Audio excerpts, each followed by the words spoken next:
Nama saya Sabaria, yang lebih dikenal dengan sapaan udaranya Rian Nuhung. Masuk di RRI Makassar itu sejak tahun 1993 sampai hari ini.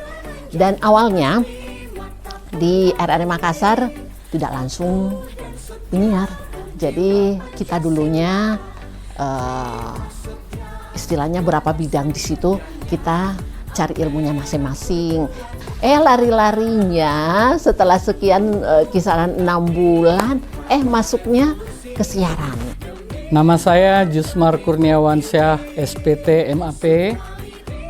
Saya posisi di Koordinator Komunikasi Publik. Saya masuk di RRI sejak tahun 94. Alhamdulillah sampai sekarang ini kurang lebih 29 tahun saya mengabdikan diri di RRI Makassar. Nama saya Hayati. Saya mulai masuk bekerja tahun 1995. Awal mula saya ditempatkan di bagian SDM. Dan setelah itu kemudian beberapa tahun saya dipindahkan ke bagian pemberitaan di seksi Liberdok. Perkenalkan, nama saya Nurmansyah. Profesi saya di RRI itu sebagai sekarang sih teknisi pemancar. Saya itu masuk di RRI itu pada saat usia 19 tahun. Ditempatkan di mana? Orang mungkin berpikir, oh ditempatkan di studio jadi penyiar. Saya tidak, ditempatkan jadi operator pemancar di bawah naungan teknik. Dalam hal ini bidang teknik pada saat itu. Halo, nama saya Nurdiana Reangsani, biasa dipanggil Dian. Untuk saat ini saya berada di divisi SDM dari bagian tata usaha.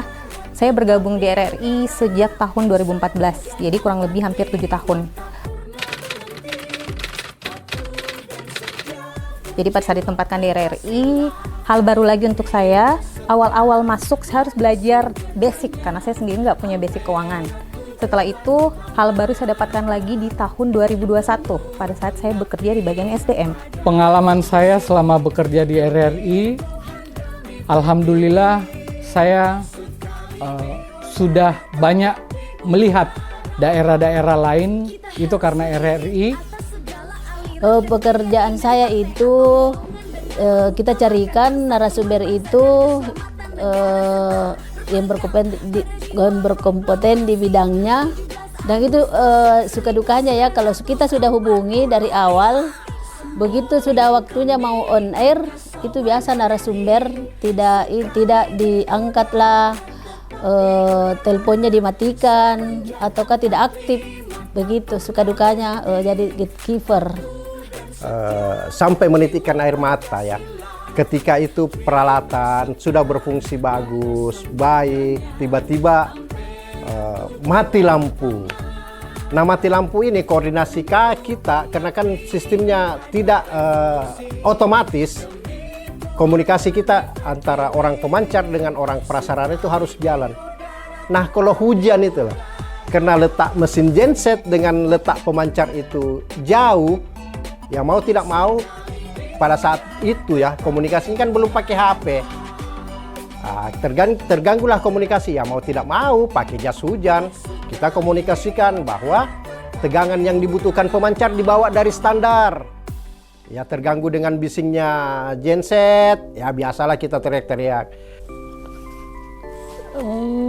Pokoknya ada suka dukanya deh ya. Dulu itu kita masih kurang, jadi semuanya masih kita kerjakan ya. Jadi kita kerjakan, kita jadi host di luar gitu, kita mandu acara di luar. Nah, kadang-kala kalau kita keluar, kita itu barangkali jalan ya, prepare apa begitu, tidak langsung saya kita jalan sampai di lokasi. Kita tidak beda mungkin dengan sekarang bahwa kita jauh-jauh hari sudah ada tempat hotel semisal. Dulu tidak seperti kita langsung saja jalan, mau kita ditempatkan di mana. Kadang-kala waktu itu sempat saking capeknya di salah satu daerah, karena kebetulan Kita salah satu daerah saking capeknya bangun begitu, kita ada di atas kuburan begitu tidurnya. Lihat, teman-teman juga pada tidur semua begitu. Jadi kita, tapi karena semangat yang membuat kita seperti itu, akhirnya kita semangat itu yang membuat kita akhirnya ayo kita bekerja, dan hasilnya alhamdulillah maksimal ya. Harapan saya di 78 tahun RRI ini, semoga RRI makin sukses, makin berjaya, peralatannya diremajakan kembali, dan tukinnya jadi naik.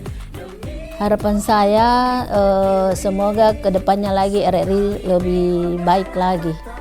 Kedepannya itu lebih dikenal lagi RRI di luar gitu. Dan pegawainya juga lebih bekerja dengan baik dan kinerjanya harus ditambah begitu. Harapannya nggak muluk-muluk sih sebenarnya. Kita nggak bisa pungkirin dunia broadcast sekarang saat ini tuh boleh dibilang sudah sangat sangat modern. Untuk RRI sendiri yang saya lihat sampai saat ini masih tetap berusaha mengikuti perkembangan zaman. Cuman ya tentu saja kita nggak bisa menutup telinga atau menutup mata bahwa saingan kita di luar tuh banyak. Jadi harapan saya semoga RRI lebih dikenal di semua kalangan. Bukan hanya kalangan tertentu, terutama untuk kaum-kaum milenial saat ini. Harapan saya ke depan RRI dengan semakin canggihnya teknologi saat ini, bolehlah kita mulai memikirkan untuk peningkatan teknologi peralatan pemancar kita. Dari yang telah saya sebutkan tadi, dari analog ke digital. Bolehlah untuk kedepannya kita lebih mempergunakan teknologi terbaru ini untuk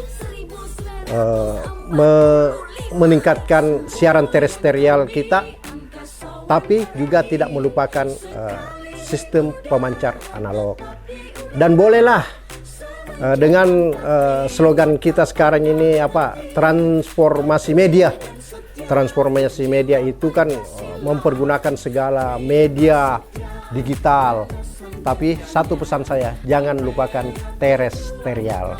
Depannya mudah-mudahan insya Allah adik-adik generasi selanjutnya itu lebih eksis, lebih semangat lagi, dan yang terpenting rajut selalu kerjasama. Untuk RRI-nya siapa lagi yang akan membangun RRI selain kita semuanya saling berpegang tangan. Dan satu lagi ya, pendengar kita itu adalah bagian dari kita.